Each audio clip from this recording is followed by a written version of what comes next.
Corape Informa, amigos y amigas de Corape Digital TV. En esta mañana nos encontramos en Participación Ciudadana junto a Ruth Hidalgo, quien es directora de esta institución, para conocer sobre las cifras, sobre el informe que ha emitido esta institución en cuanto a violencia política en las elecciones anticipadas 2023. Y también vamos a hablar un poco sobre el plan que va a tener esta institución para seguir monitoreando la violencia política que exista para esta segunda vuelta electoral. Damos la bienvenida en este caso a Ruth Hidalgo de Participación Ciudadana para que nos cuente un poco más. Ruth, bienvenida a Corape. Cuéntenos un poco sobre cuál ha sido este reporte que ustedes han tenido hasta la fecha de las elecciones, 20 de agosto, si se ha dado incluso después, violencia política, en cuanto a los candidatos presidenciales. Sí, bueno, muchas gracias. Les contamos que íbamos a desarrollar este monitoreo específicamente en tiempo de elecciones, un poco para probar la hipótesis de participación ciudadana de que las prácticas políticas violentas en el Ecuador, tanto a hombres como hacia mujeres, es un problema importante, pero especialmente para las mujeres.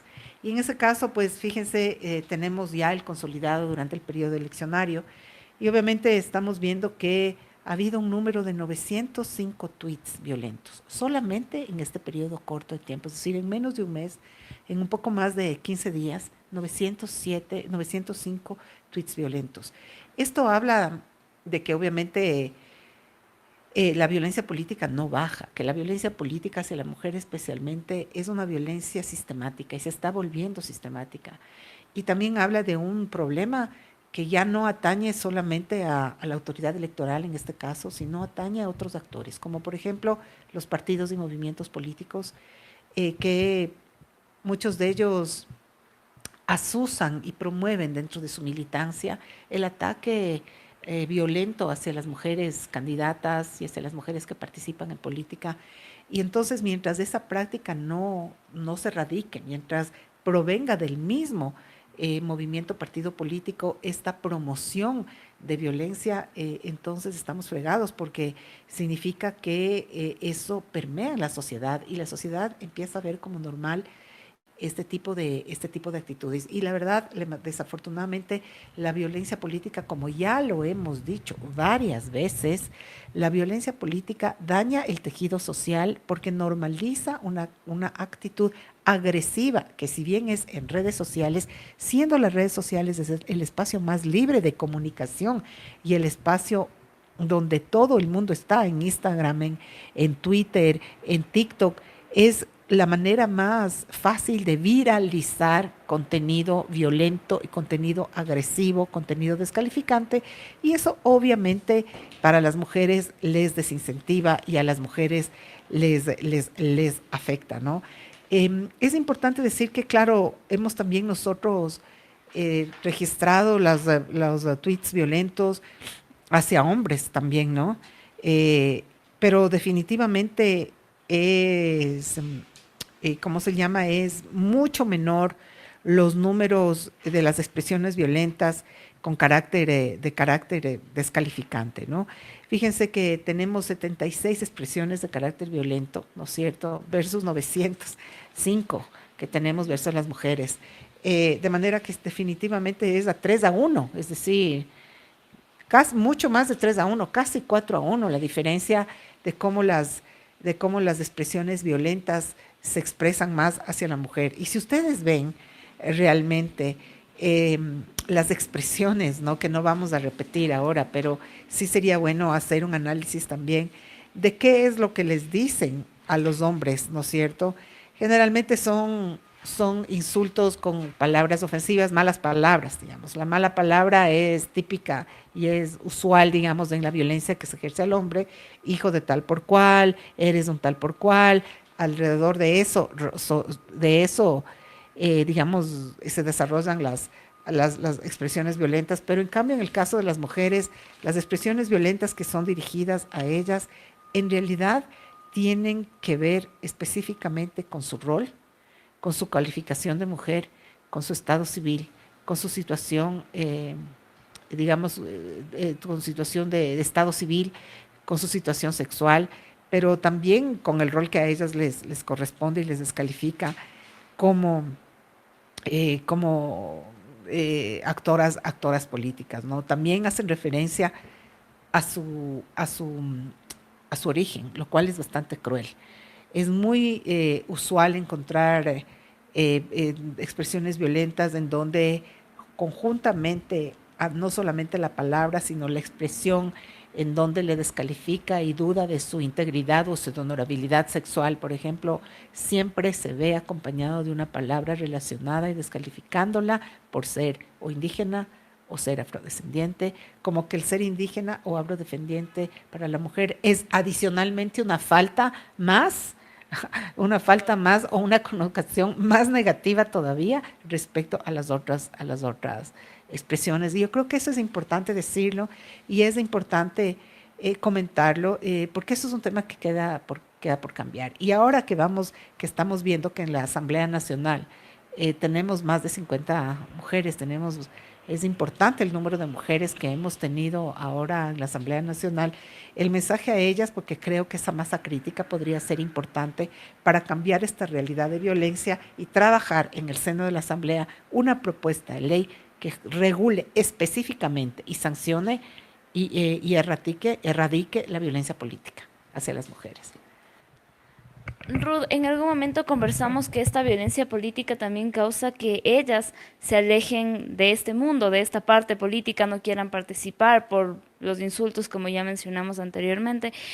Sin embargo, también se ve que en este caso la violencia ya no solamente se da a mujeres, sino también a hombres. ¿Qué pasa con ellos? ¿Ellos también quisieran alejarse de la política para evitar que existan este tipo de atentados? Sí, justamente. Definitivamente yo le inicié esta entrevista contándole que la hipótesis que tenía participación ciudadana es que en general la política en el Ecuador está plagada de prácticas violentas y eso es lo que hay que erradicar. Por eso nosotros hicimos también una metodología y desarrollamos una metodología para monitorear a los candidatos hombres. Y ahora ya podemos hablar con propiedad porque tenemos números y data confiable.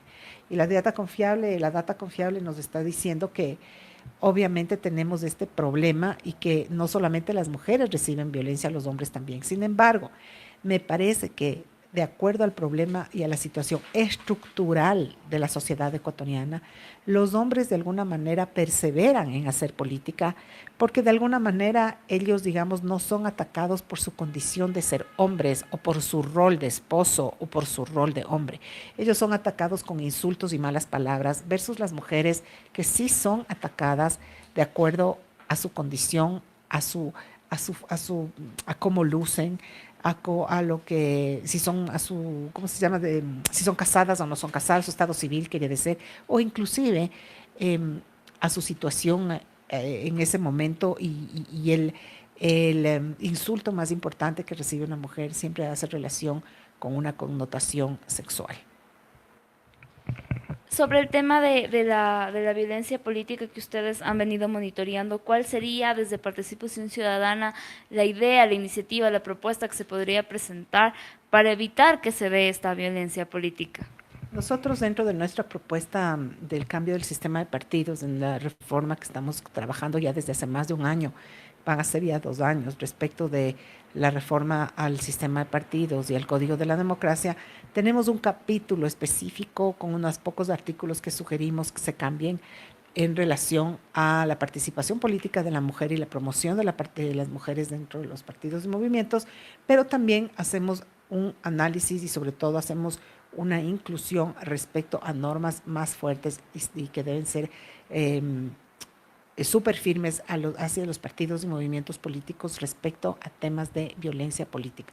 Creemos que es importante que dentro de las estructuras de los partidos políticos, el partido político se comprometa generando estructuras de participación política de las mujeres dentro de sus partidos de forma formal y además teniendo capacitación permanente a sus candidatos y a sus militantes sobre cómo evitar la violencia política y cómo la violencia política afecta al ejercicio de la política. Esto, como ya he dicho varias veces, esto desafortunadamente no es una tarea a largo plazo y a largo aliento. No es algo que lo vamos a poder cambiar de a poco. Creo que en la escalera de la conquista, de la erradicación de la violencia política contra la mujer hemos subido un par de escalones. Ya el hecho de haber logrado visibilizar y que la gente hable de violencia política es un paso bien importante. Antes y hace poco no se hablaba, se sabía, de vez en cuando había una manifestación al respecto. Ahora la gente habla, las candidatas hablan, las candidatas denuncian violencia política, las redes sociales denuncian la violencia política. Nosotros a través de nuestro monitoreo hacemos y hemos logrado posicionar lo mal que hace la violencia política hacia las mujeres, a la democracia ecuatoriana. Entonces hemos subido un par de escalones. El próximo escalón es que debería ser que las autoridades competentes en el ejercicio de la política, la institucionalidad y el gobierno, y por qué no, la Asamblea Nacional, empiece a generar el documento habilitante, que es la normativa legal y suficientemente fuerte para sancionar a aquellos que incurren en estas prácticas políticas violentas, porque creo que es importante dos cosas para erradicar. Una, el control, porque sin control, mientras tú no tengas control y sepas que puedes insultar o denigrar y nada pasa nada, entonces va a seguir sucediendo. Entonces es importante tener un mecanismo de control, pero sobre dos, el mecanismo de sanción. El momento que se vea a las personas que hay una sanción y que estas personas que han incurrido en violencia política son sancionados, están presos o están conminados a pagar una indemnización por el daño que causan sus dichos y por el daño que causan sus manifestaciones, allí vamos a empezar a tener también otro pasito, otra escalera, otro peldaño más hacia la escalera de la equidad y sobre todo del respeto en el ejercicio de la política. Este monitoreo que ustedes han realizado únicamente es en la red social Twitter. ¿Qué pasa con las otras redes sociales? Porque estas manifestaciones de violencia que ustedes mencionan es a través de memes, de imágenes, de expresiones y frases que también existen en las otras redes sociales. ¿Por qué no monitorear también estas otras redes? Nosotros quisiéramos monitorear todas las redes, no solamente Twitter. Desafortunadamente, la falta de recursos nos obliga a escoger cuál red social tenemos que monitorear. Cada monitoreo, para que ustedes puedan tener una idea, para llegar a los reportes que ustedes tienen y que se les entrega mensualmente o en este caso después del consolidado, después de la campaña, hay muchos rostros que no aparecen en este momento, sino muchos rostros que hacen el trabajo. Hay mucha gente y monitoreadoras que están detrás de esto, casi haciendo un trabajo 24/7, recopilando y monitoreando el Twitter y monitoreando específicamente los twitters o más bien dicho las cuentas de cada una de las mujeres que estamos nosotros monitoreando y se hace todo el proceso, ingresan el software, etcétera, para que ustedes puedan hacer. Eso tiene un costo. Y desafortunadamente nosotros no somos una organización no gubernamental que no tenemos fondos propios y que sí, de todas maneras, sí queremos que para la segunda vuelta, ojalá podamos tener un apoyo también para que pueda de alguna manera también llevarse adelante un monitoreo completo. Creo que es necesarísimo tener un monitoreo completo, porque sería bien interesante también hacer un parangón y una comparación. Esto pasa en Twitter, esto pasa en Instagram. ¿Por qué?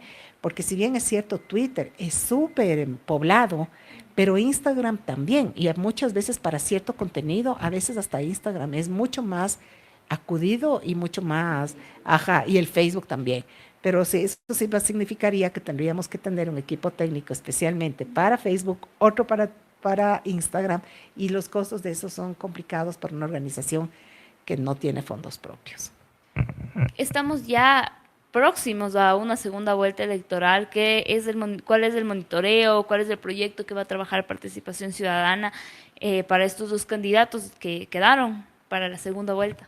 Nosotros vamos a activarnos tanto en la segunda vuelta como en la primera vuelta con las mismas actividades que ya desarrollamos. Es decir, vamos a desarrollar un proceso de observación cualitativa, vamos a tener la misma metodología que utilizamos para la primera vuelta. Este momento lo que estamos haciendo es nuevamente con los mismos voluntarios que respondieron excelentemente bien en la primera vuelta, con ellos mismos vamos a volver a tocar sus puertas para volver a capacitarles y estaremos ese día en capacidad de, obviamente, como hicimos esta ocasión, levantar los datos confiables, los datos de la muestra pequeña que tenemos en esta ocasión y dar los 3 monitoreos o las 3 ruedas de prensa que dimos en esta ocasión. Muchísimas gracias, Ruth. Agradecemos a Ruth Hidalgo, quien es directora de Participación Ciudadana. Nos comentó un poco más sobre el monitoreo que ha venido realizando esta institución para estas elecciones anticipadas 2023, en donde mencionó que se han contabilizado 905 tweets con 167 expresiones que tienen contenido violento. Entre esos destaca el contenido con discriminatorio y también frases de otro tipo durante este periodo de monitoreo, que fue menos de un mes, como ya lo mencionó. De igual forma, señaló que para esta segunda vuelta electoral la Corporación Participación Ciudadana va a continuar activa y continuará monitoreando todas las cuentas de tweets de estos dos candidatos presidenciales que quedaron para esta segunda vuelta en cuanto al contenido violento, y emitirán un informe. Es lo que les podemos informar desde aquí, desde este punto de la capital ecuatoriana. Gandhi Guama los acompañó en cámaras, de aquí Camila Villasís. No olviden suscribirse a Corape Digital TV para enterarse de más noticias.